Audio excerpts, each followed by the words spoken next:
Donc je vais laisser mon frère parler et on va prier juste après pour ça. Le Seigneur a vraiment à cœur que l'on touche notre famille.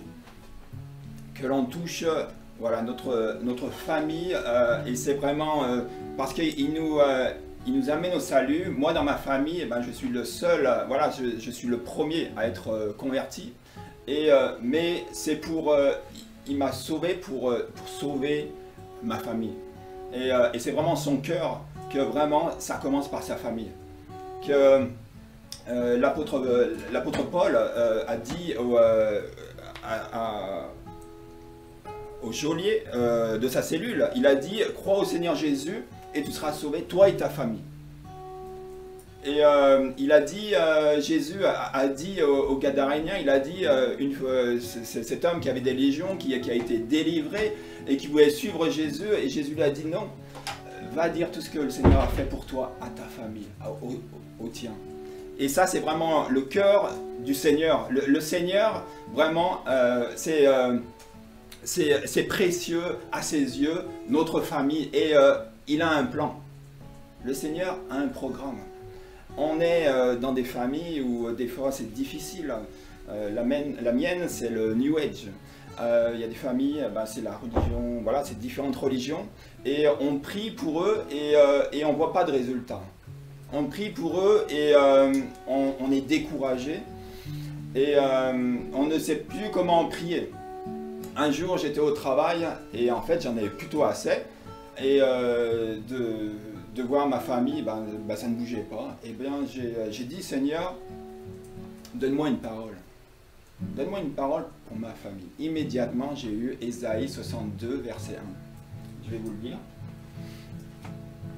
Pour l'amour de Sion, je ne me tairai point. Pour l'amour de Jérusalem, je ne prendrai point de repos, jusqu'à ce que son salut paraisse comme l'aurore et sa délivrance comme un flambeau qui s'allume. Waouh! C'était une parole d'espoir. C'était vraiment la lumière qui rentrait là et Dieu me disait, je vais sauver ta famille. J'ai un plan pour eux.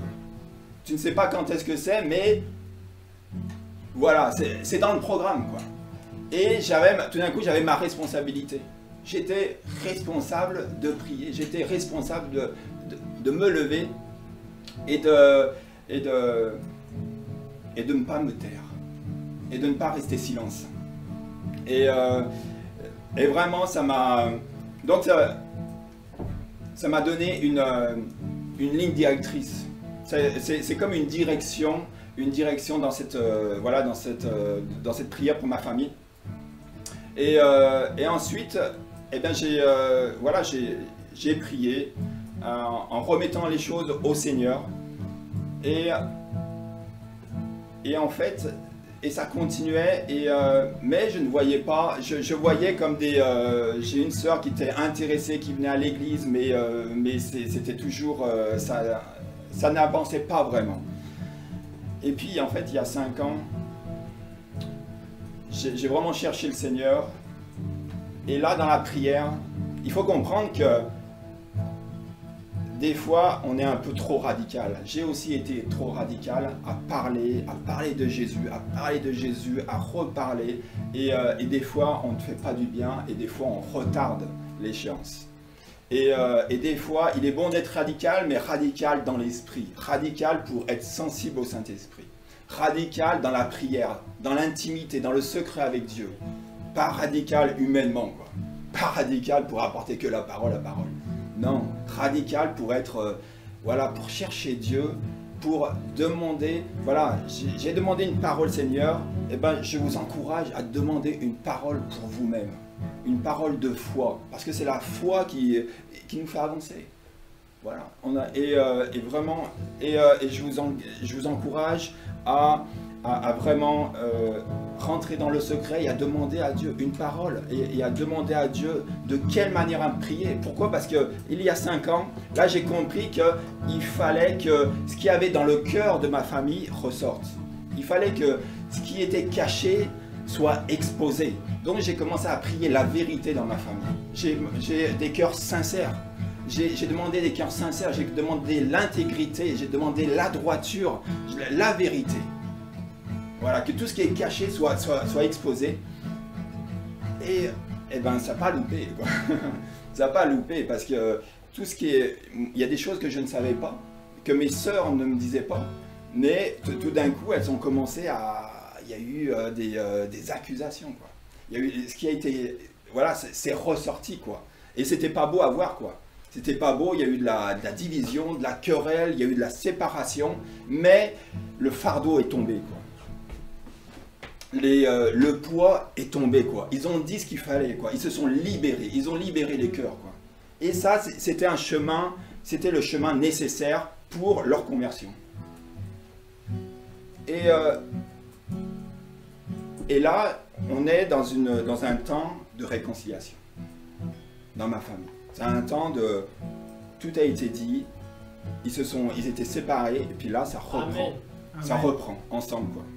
Et là, Dieu peut travailler, quoi. Et là, Dieu l'année dernière, le Seigneur m'a montré en songe que mes parents allaient se convertir après un événement particulier. Je sais quel événement, après cet événement, ils vont se convertir. J'ai vu la lumière tout autour d'eux. Et il y a quelques jours, j'ai vu ma sœur en songe qui parlait à Dieu. Qui parlait à Dieu comme si elle parlait à... J'ai cru qu'elle parlait à quelqu'un. Non, en fait, il n'y avait personne. Elle parlait à Dieu, de manière normale. Et ce que je veux persévérer, quoi. C'est le cœur de Dieu, de persévérer jusqu'au bout, quoi. Vous savez, des fois, moi j'ai fait cette erreur, on dit de toute manière, il y en a qui se convertissent et d'autres qui ne se convertissent pas. Mais on n'a pas cette mentalité. Dieu veut qu'on croie que nos parents vont se convertir, quoi. Voilà. Qu'il n'y a pas de... Voilà, que le Seigneur veut qu'ils se convertissent, quoi. Et qu'il n'y ait pas un qui reste sur le côté, quoi. Donc, vraiment, je vous encourage vraiment à chercher, à venir dans l'intimité et à demander à Dieu de quelle manière, Seigneur, inspire-moi par l'Esprit Saint pour savoir de quelle manière prier. Il y a des verrous dans le cœur de nos familles, de l'incrédulité, la colère, le manque de pardon, des histoires qui sont cachées. Il faut que ces verrous sautent, quoi. Et donc on va prier. Juste avant de prier, j'avais un point à dire. Tu peux rester ici, mon frère. J'avais un point à dire. Souvent, on veut tous évangéliser, et on est tous appelés à évangéliser. Et le Seigneur nous a commandé d'évangéliser. Mais nous, on veut faire des voyages missionnaires à l'autre bout du monde, avec des gens qu'on ne connaît pas. Mais l'évangélisation, mes frères et sœurs, commence par notre famille. Commence par nos parents. Commence par nos frères et sœurs. Commence par nos amis les plus proches, les plus intimes. Commence avec les personnes au travail. Commence avec notre entourage, le cercle le plus petit. Et Jésus, quand il a commandé aux disciples d'aller évangéliser, il a dit d'abord aller à Jérusalem, puis en Samarie, et après toutes les extrémités de la terre. Donc, aimer les autres comme soi-même, ça commence à aimer sa famille. C'est commence à aimer ton père, à aimer ta mère.